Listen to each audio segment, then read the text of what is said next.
آل محمد. ما شاء الله لا حول ولا قوة إلا بالله العلي العظيم. بسم الله الرحمن الرحيم. الحمد لله رب العالمين بارئ الخلائق أجمعين، والصلاة والسلام على أشرف الأنبياء والمرسلين، شفيع المذنبين ورحمة للعالمين، سيدنا ونبينا وحبيبنا وطبيبنا مولانا أبي القاسم محمد. اللهم صل على محمد وآل محمد وعلى آله الطيبين الطاهرين المعصومين المظلومين المنتجبين المنتخبين الذين أذهب الله عنهم الرجس وطهرهم تطهيرا. اللهم صل على محمد وآل محمد ولعنة الله على أعدائهم أجمعين من الأولين والآخرين إلى قيام يوم الدين. حسبنا الله ونعم الوكيل، نعم المولى ونعم النصير. أما بعد فقد قال رسول الله صلى الله عليه وآله وسلم: من مات ولم يعرف إمام زمانه مات ميتة جاهلية. صلوات پڑھیے بر محمد وآل محمد. اللهم صل على محمد وآل محمد. دعا ہے کہ پروردگار عالم ہماری اس محفل کو، ہماری اس مجلس کو اپنے علیم بارگاہ میں عبادت کے طور پر قبول فرمائے. اس عبادت کے صدقے میں ہمارے گناہ کبیرہ و صغیرہ کو معاف فرمائے اور ہماری توفیقات خیر میں اضافہ فرمائے. اس ذکر کے حقیقی وارث امام زمانہ کے ظہور میں تعجیل فرمائے. مرنا برحق ہے، ہر حال میں مرنا ہے. جب مرنا ہی ہے تو پروردگار عالم ہمیں شہادت کی موت نصیب فرمائے. ان تمام دعاؤں کی قبولیت کے لیے مل کر صلوات پڑھیے. اللهم صل على محمد وآل محمد. صلوات کا پڑھنا عظیم عبادت ہے. صلوات ایک ایسا عمل ہے جو انسان کے دل سے نفاق کو دور کر دیتا ہے. صلوات ایک ایسا عمل ہے جو انسان کے دل میں نفاق کو دور کر کے محبتوں کو جگا دیتا ہے. بآواز بلند محبت بھری صلوات پڑھیے. اللهم صل على محمد وآل محمد. حضرات گرامی اگر میں نے آپ کے سامنے جس حدیث کو تلاوت کرنے کی سعادت حاصل کی ہے، یہ حدیث مبارکہ لفظ بلفظ، حرف بحرف، حرکت بحرکت آپ کے اذہان مبارکہ میں محفوظ ہو چکی ہے. کیونکہ اکثر من مرہ اس کی تلاوت کا شرف لیا گیا ہے. اب حاجت نہیں ہے کہ اس کے ترجمہ کر کے میں آپ کی سماعتوں پہ بوجھ بنوں. بغیر کسی تمہید کے ایک دعویٰ، ایک ادعا سے اپنی گفتگو کو آغاز دینا چاہتا ہوں. چونکہ اب تک معرفت پہ ہم بات کرتے رہے ہیں، تو اگلے مرحلے میں داخل ہوتے ہوئے بات کو اگلے مرحلے میں داخل کرنے کے لیے ایک دعویٰ کرتا ہوں، اور اس امید کے ساتھ کہ آپ تائید کریں گے. اگر آپ نے تائید نہ کی تو دلیل دے کے تائید بھی لے لوں گا. دعویٰ کیا ہے؟ دعویٰ یہ ہے کہ معرفت کا لازمہ محبت ہوتی ہے. ماشاءاللہ. جو بولے تائید کر دی، جو نہیں بولے دلیل کے انتظار میں. معرفت کا لازمہ محبت ہے. جب تک کسی چیز کی معرفت حاصل نہ ہو تو انسان اس چیز میں دلچسپی نہیں لیتا. کوئی بھی چیز لے لیں، دنیا کی کوئی چیز لے لیں، استعمال کی کوئی چیز لے لیں، ضروریات زندگی میں سے کسی بھی چیز کو لے لیں، کوئی بھی چیز ہو. یہ کتاب کی مثال لے لیں. جب تک آپ کو کتاب کے خصائص نہیں بتائے جائیں گے تو انسان اس کتاب میں رغبت نہیں لے گا. ایک موبائل کی مثال لے لیں. موبائل ہے، ڈیوائس ہے، آج کل ہر ہاتھ میں ہے. اگر فرض کریں کسی شخص کو پتہ نہیں ہے کہ یہ ڈیوائس کیا ہے، ابھی مثال دے رہا ہوں، یہ دلیل بھی ہے. موبائل ہے، نہیں پتہ کیا ہے، تو آپ بتائیں کہ قبلہ یہ ڈیوائس لے لیں، بڑی کام کی چیز ہے. وہ کہے گا کیا کام کی چیز ہے، کیوں لے لوں اس کو؟ تو آپ اس کی خصوصیات کو بیان کرنا شروع کریں گے. آپ کہیں گے بھائی جان اس ڈیوائس کو لے لیجئے، اس میں کافی ساری خصوصیات ہیں. کیا خصوصیات ہیں؟ آپ اس ڈیوائس کو اپنے پاس رکھیں تو آپ کو وقت دیکھنے کے لیے الگ سے گھڑی لینے کی ضرورت نہیں پڑے گی. ماشاءاللہ ماشاءاللہ. اس ڈیوائس کو لے لیں، کیوں؟ اگر یہ آپ کے پاس ہو تاریخ دیکھنے کے لیے الگ سے کیلنڈر بھی نہیں لینا پڑے گا. یہ ڈیوائس لے لیں، کیوں؟ اگر دروس کی تسجیل کرنی ہو تو الگ سے MP3 بھی نہیں لینی پڑے گی. یہ موبائل لے لیں، کیوں؟ اگر تصویریں بنانی ہو تو اس میں کیمرہ موجود ہے، ویڈیو بنانی ہو تب بھی اس میں کیمرہ موجود ہے، اس میں خبریں سننی ہو تو ریڈیو موجود ہے. جب آپ کسی شخص کے سامنے اس ڈیوائس کی خصوصیات کو بیان کرنا شروع کر دیں گے کہ اس میں کیمرہ بھی ہے، اس میں FM ریڈیو بھی ہے، اس میں وائس ریکارڈر بھی ہے، اس میں یہ خصوصیات ہیں، اور آخر میں آپ جب کہیں گے قبلہ اس کو لے لیجئے، یہ ڈیوائس بہت اچھی ہے، اس کا کیمرہ اتنے میگا پکسل کا ہے، اس کی رام اتنی GB کی ہے، اس کی میموری اتنی زیادہ ہے کہ آج کے دور میں لیپ ٹاپ لینے کی ضرورت بھی نہیں ہے. اور اس کے ساتھ ساتھ جب آپ اسے کہیں گے موصوف اس کو لے لیجئے، اس کو لے لیجئے، کیوں؟ اس لیے کہ اس کی پرائز بھی بہت مناسب ہے. تو وہ شخص کیا کرے گا؟ اتنی خصوصیات سننے کے بعد وہ اس چیز کو لینے کی خواہش اور تمنا پیدا کرے گا. اب یہ خواہش تمنا پہلے کیوں نہیں تھی؟ کیونکہ یہ خصوصیات اس کے پاس نہیں پہنچی تھی. لیکن جب آپ نے اس چیز کی خصوصیات کو اس کے سامنے بیان کیا، اس کی خوبیوں کو بیان کیا، اس کی خصوصیات کو متعارف کروایا، جب اسے پتہ چلا کہ اچھی چیز ہے تو وہ اس کو لینے کے لیے مارکیٹ میں جائے گا، موبائل لے گا، جیب میں رکھے گا. اب خصوصیات کو سن کے اس کا اس ڈیوائس میں دلچسپی لینا، اس کو خریدنا، اپنے پاس رکھنا، اس بات کی دلیل ہے کہ معرفت کا لازمہ محبت ہے. معرفت کا لازمہ محبت ہے. جب معرفت کا لازمہ محبت ہے تو سرور کائنات نے کن کی معرفت کو حکم دیا ہے؟ سرور کائنات نے ارشاد فرمایا من مات ولم یعرف امام زمانے ہی، جو شخص اپنے زمانے کے امام کی معرفت کے بغیر مر جائے. تو گویا کہ سرور کائنات ان کی معرفت کا حکم دے رہے ہیں.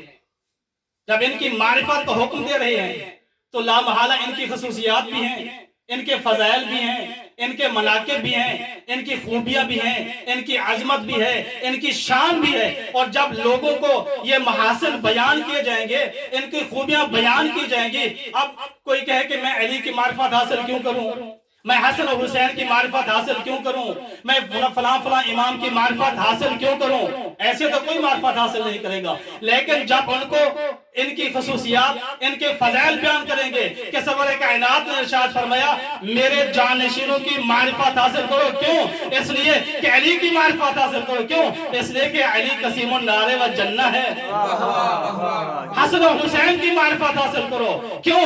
اس لیے کہ دونوں سیدہ شباب اہل الجنہ ہیں. اور میرے 12ویں تک کی معرفت حاصل کرو. کیوں؟ اس لیے کہ میرا 12واں وہ ہے بے وجود ہی روز کلورا باب یمن ہی ثبت الارض والسماء کہ 12واں وہ ہے کہ جس کے وجود کے صدقے میں کائنات باقی ہے اور جس کی وجہ سے کائنات رزق پا رہی ہے.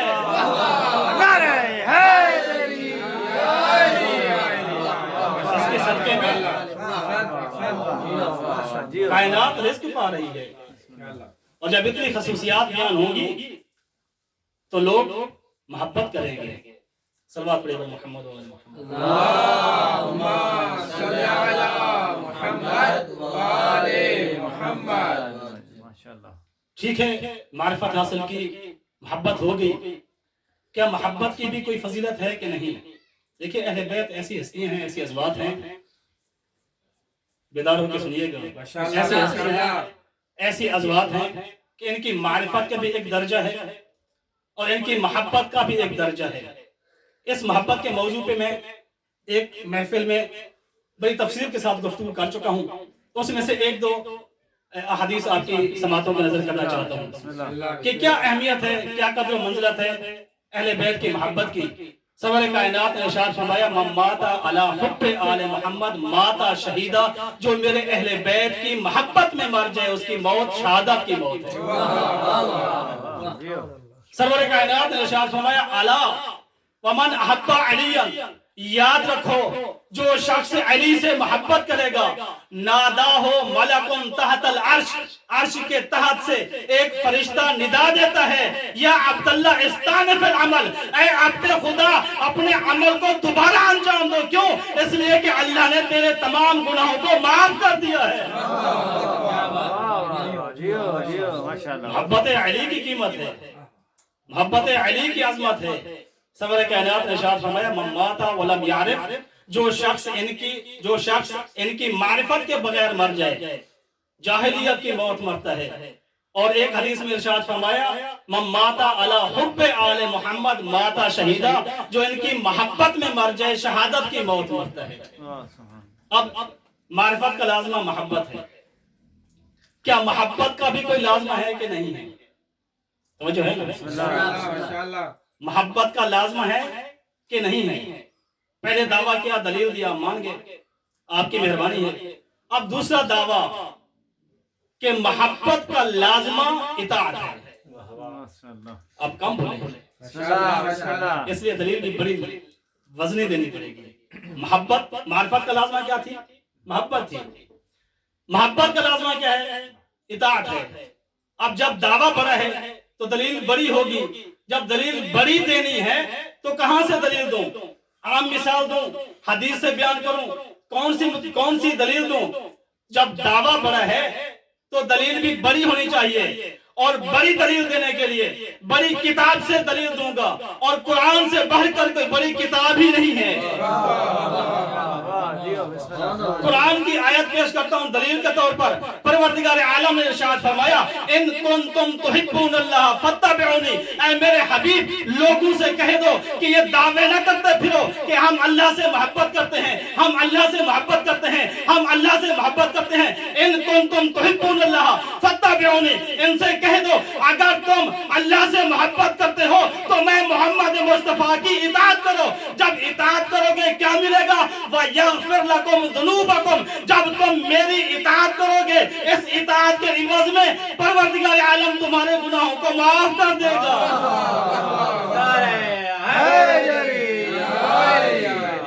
صلوات پڑھیں محمد.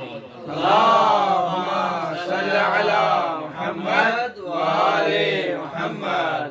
معرفت کا لازمہ، معرفت کا لازمہ محبت، اور محبت کا لازمہ اطاعت. آپ تو سارے کہیں گے اطاعت. قرآن کی آیت پیش کی ہے. اب کن کی معرفت حاصل کرنی ہے؟ اہل بیت کی. کن کی معرفت حاصل کرنی ہے؟ اور اس کا لازمہ محبت ہے. محبت بھی کن کی؟ اہل بیت کی. محبت کا لازمہ اطاعت ہے، تو اطاعت کن کی؟ اہل بیت کی. آج آپ دیکھیں تو ہر بندہ میڈیا پہ آ کے کسی بھی مسلک سے تعلق رکھنے والا مولوی جب آ کے بیٹھتا ہے ٹیلی ویژن پہ کسی چینل پہ بیٹھتا ہے تو وہ سب سے پہلے یہی دعویٰ کرتا ہے کہ جتنی محبت میں کرتا ہوں علی سے کوئی نہیں کرتا. چاہے وہابی ہو تو کہتا ہے کہ ہم علی سے محبت کرتے ہیں.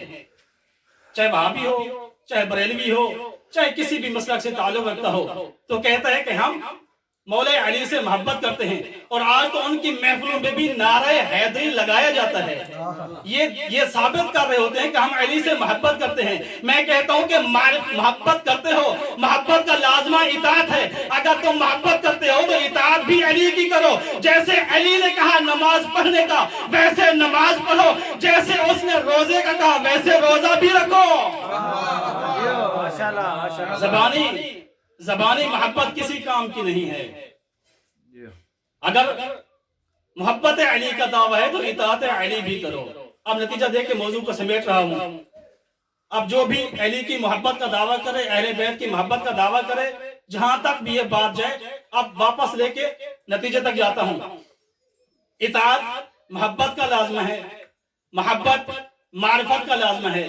سرور کائنات نے ارشاد فرمایا من مات ولم یعرف امام زمانہ، اگر کوئی شخص اپنے زمانے کے امام کی معرفت کے بغیر مر جائے جاہلیت کی موت مرتا ہے. اطاعت لازمہ ہے محبت کا. جس میں اطاعت نہیں دعویٰ کرتا رہے محبت بھی نہیں ہے. اب جو محبت کا دعویٰ کرے اگر اس میں معرفت نہیں تو بے شک دعویٰ کرتا رہے اس میں محبت بھی نہیں ہے. اب جس میں معرفت نہیں ماتا میتتاً جاہلیہ وہ بے شک معرفت کا دعویٰ کرتا رہے لیکن اس کی موت جاہلیت کی موت ہوگی. محمد وآل محمد صلوات. اللہم صلی علی محمد وآل محمد. امام بہت اہم چیز ہے. معرفت کا لازمہ محبت، محبت کا لازمہ اطاعت. اگر امت رسول نے معرفت امام حاصل کی ہوتی، اگر مسلمانوں نے اپنے امام سے محبت کی ہوتی، ان کی اطاعت کی ہوتی جیسے کرنے کا حق تھا، تو امیر کائنات کو 25 سال تک گوشہ نشینی کی زندگی نہ گزارنی پڑتی. اگر مسلمانوں نے امام کی اطاعت کی ہوتی تو امام حسن مجتبیٰ کے جنازے میں تیر نہ لگتے. اگر مسلمانوں نے محبت اور اطاعت کی ہوتی تو امام حسین کو مدینہ نہ چھوڑنا پڑتا. اجرکم علی اللہ. یہ رجب کا مہینہ ہے جہاں اس نے ہمیں مختلف ائمہ کی ولادت سے آگاہ کیا ہے. یہ مہینہ ختم ہوتے ہوتے، یہ مہینہ اپنے اختتام پذیر تک پہنچتے پہنچتے، یہ مہینہ جاتے جاتے ہمیں یہ بھی پتا جائے گا کہ 28 رجب کو امام حسین نے مدینہ چھوڑ دیا تھا. عزادارو سن لینا بہت آسان ہے لیکن اگر اس کو محسوس کیا جائے تو پتہ چلتا ہے کہ اپنے گھر کو، اپنے اہل و عیال کو، اپنے شہر کو چھوڑنا کتنا مشکل ہوتا ہے. ہم بھی اپنے اہل و عیال کو چھوڑ کے آئے ہیں، ہم بھی اپنے گھر بار چھوڑ کے آئے ہیں، اپنا وطن چھوڑ کے تو آئے ہیں، لیکن ہمیں اتنا اداسی نہیں ہے، ہمیں اتنا غم نہیں ہے. کیوں؟ اس لیے کہ ہمیں یقین ہے کہ ایک نہ ایک دن ہم واپس پلٹ جائیں گے. قربان جاؤں امام حسین جب مدینہ چھوڑ رہے تھے تو ہزاروں قطار روتے تھے، اپنے نانا کی قبر پہ جا کے روتے تھے، گریا کرتے تھے. آخر کیوں نہ روئیں؟ امام کو یقین تھا میں جاؤں گا لیکن واپس نہیں آؤں گا. اجرکم علی اللہ، اجرکم علی اللہ. جب جناب زینب سلام اللہ علیہا کو پتہ چلا کہ میرے بھائی مدینہ چھوڑ رہے ہیں، امام کے پاس آئیں. حسین میں نے سنا ہے تو آپ مدینہ چھوڑ کے جانے لگے ہیں. امام نے کہا ہاں. بی بی نے کہا بھیا حسین میں بھی آپ کے ساتھ جاؤں گی. امام نے کہا زینب بہن یہ شریعت کا مسئلہ ہے، عبداللہ تیرا شوہر ہے، اگر وہ اجازت دے تو میں آپ کو ساتھ لے کے جا سکتا ہوں، جب تک وہ اجازت نہیں دے گا میں آپ کو ساتھ نہیں لے کے جا سکتا. عزادارو بی بی زینب جناب عبداللہ کے پاس گئیں، کہا کہ اے عبداللہ آپ میرے شوہر ہیں، میرا اختیار آپ کے پاس ہے، میرے ولی و سرپرست آپ ہیں، لیکن آپ نے بھی سنا ہے کہ میرے بھائی حسین مدینہ چھوڑ کے کربلا کی طرف روانہ ہو رہے ہیں. اے عبداللہ اگر تو مجھے منع کرے گا تو میں رک جاؤں گی، میں نہیں جاؤں گی، لیکن اتنا یاد رکھ کہ اگر حسین مدینے سے چلا گیا اور میں ساتھ نہ گئی، اتنا یاد رکھنا حسین کے بعد زینب زندہ نہیں رہ سکے گی، ایک پل بھی زندہ نہیں رہ سکے گی. عزادارو جانتے ہو بی بی زینب کو امام حسین سے کتنا محبت تھی، کتنا پیار تھا اور کتنا خیال رکھتی تھی اپنے بھائی کا. جناب فاطمہ زہرا کی وفات کے بعد امیر کائنات نے خواب میں دیکھا، بی بی آئی کہا کہ اے امیر کائنات، اے علی آپ سو رہے ہیں، میرا حسین پیاسا ہے. مولا علی علیہ السلام اٹھے، اس کونے میں گئے جہاں پانی کا ایک مٹکا رکھا ہوا تھا تاکہ وہاں سے پانی لیں اور امام حسین کو پانی پلائیں. اس زمانے میں بجلیاں لائٹیں نہیں ہوتی تھی، اندھیرا تھا. امام علی جب اس کونے میں پہنچے، پانی بھرنے کا ارادہ کیا، یا ایک آہٹ سی سنی. جب آہٹ کی طرف متوجہ ہوئے پوچھا کون ہے تو آواز ہے میار کی بیٹی زینب. امام علی علیہ السلام نے کہا زینب تو ادھر کیا کر رہی ہے؟ بی بی نے رو کے کہا بابا میرے خواب میں میری ماں فاطمہ آئی تھی، مجھے کہا زینب تو سو رہی ہے، حسین پیاسا ہے. وہ اس کو پانی تو دو۔ عزادار امام علی علیہ السلام نے جنت البقیع کی طرف منہ کر کے کہا زہرا تجھے اسے